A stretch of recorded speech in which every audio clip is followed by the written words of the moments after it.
My name's Amy Orr-Ewing. I'm the UK Director at the Zacharias Trust, and this is a series of devotions in the build-up to Easter. Love's Unveiling. He trusts in God. Matthew writes, "They spit on him and took the staff and struck him on the head again and again."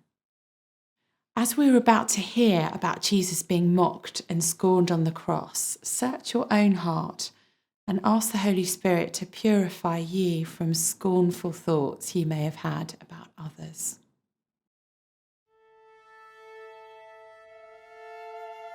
Then the governor's soldiers took Jesus into the praetorium and gathered the whole company of soldiers around him.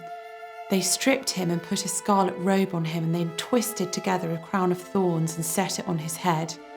They put a staff in his right hand.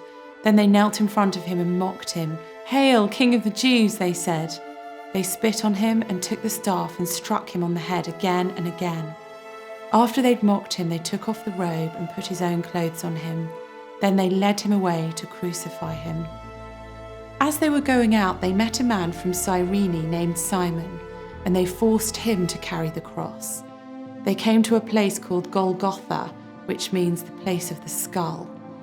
There they offered Jesus wine to drink mixed with gall, but after tasting it, he refused to drink it. When they'd crucified him, they divided up his clothes by casting lots, and sitting down, they kept watch over him there. Above his head, they placed the written charge against him, "This is Jesus, the King of the Jews." 2 rebels were crucified with him, one on his right and one on his left.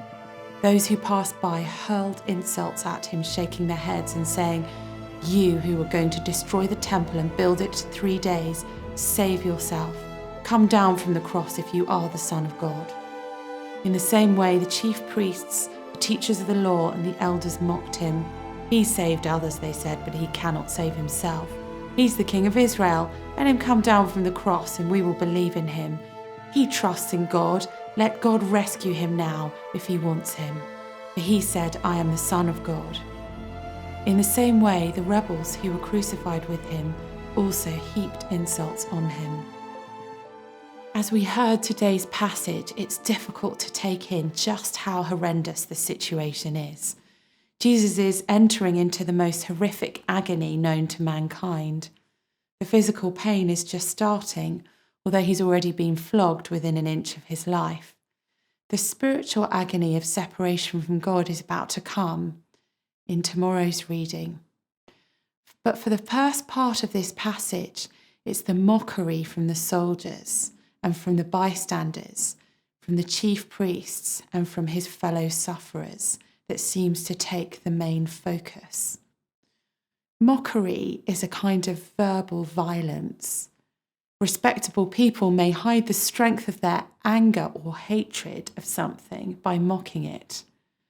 And here we see that Jesus is cruelly and universally mocked, both by people who had status, whether the military or in the synagogue, and by the ordinary people just standing around. The rejection of Christ could not be clearer. In response, think about the place of mockery in your own life.